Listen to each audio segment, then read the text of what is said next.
Hi friends, నేనైతే ఈరోజు పుట్టికూర పచ్చడి చేస్తున్నా. ఇవైతే మిరపకాయలు నూనెలో గోలిచ్చిన చూడండి. మిరపకాయలు నూనెలో గోలిచిన దొడ్డుకు మిరపకాయలు ఎల్లిపాయలు అయితే దంచాలి. పుట్టికూర విధంగా నూనెలో ఉడికించిన. ఇట్లా ఉడికించిన రెండు మిక్సీ చేసి నూరుతా చూడండి. రోట్లో నూనె టేస్ట్ బాగుంటుంది. చెక్కి నూనె టమాటా చెక్కినైనా సరే పుట్టికూర పచ్చడి ఏ పచ్చడి రోట్లో బాగా టేస్ట్ అనిపిస్తుంది. మిరపకాయలు 4 తీసుకున్నా.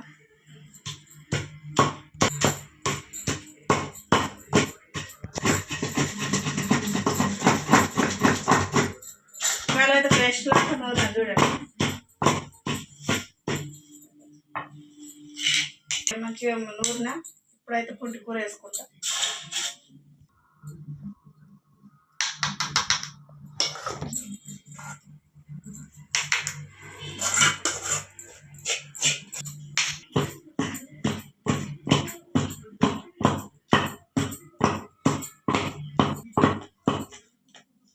పసుపు అయితే వేస్తున్నా.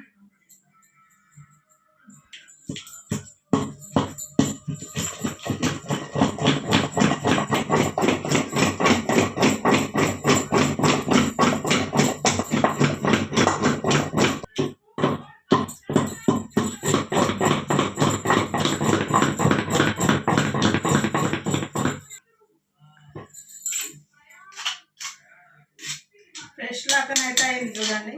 మనం మిక్సీలో వేసినట్టు అయింది మంచిగా. మిక్సీలో కంటే రోడ్లో నూరింది అయితే టేస్ట్ బాగా అనిపిస్తుంది. ఉల్లిగడ్డ గిట్టంగా వేస్తాను. ఉల్లిగడ్డ వేసి గిట్టంగా మళ్ళీ ఒకసారి రుబ్బి తాలింపు పెట్టాలి, బాగా టేస్ట్ అనిపిస్తుంది. అయితే కట్ చేసి వేస్తున్నా. సన్నగా వేయొద్దు అన్నట్టు. ఒక్కటి 4 పచ్చడి చేసేయాలి. పెద్దగా వేసినామంటే టేస్ట్ బాగుంటుంది. పుల్లగా కారం కారం.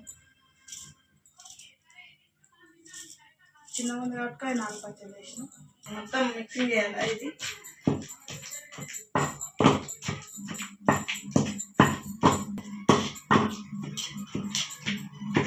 పుట్టికూర అయితే రుబ్బు అయిపోయింది. తాళి పెట్టుకొస్తా.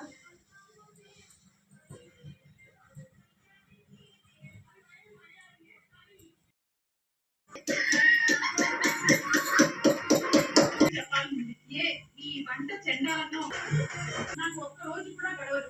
కూతురు మీ భార్య సమీరా నా పక్కన 5 నిమిషాల కన్నా ఎక్కువ ఉంటే నేను భరించలేను.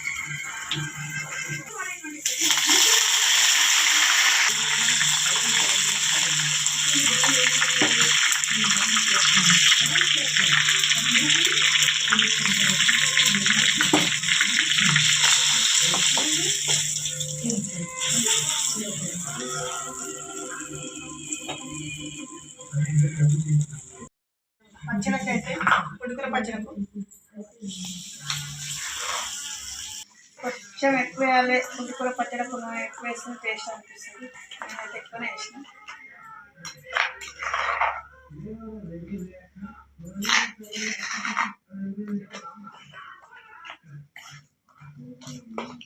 ఇట్లా ఈ విధంగా ఉంటుంది అన్నట్టు. రోట్లో నూనె పచ్చడి మాత్రం టేస్ట్ మాత్రం మస్తు ఉంటుంది. ఇట్లా మంచిగా కలపాలి. నూనె మంచిగా పడుతుంది అన్నట్టు పచ్చడికు.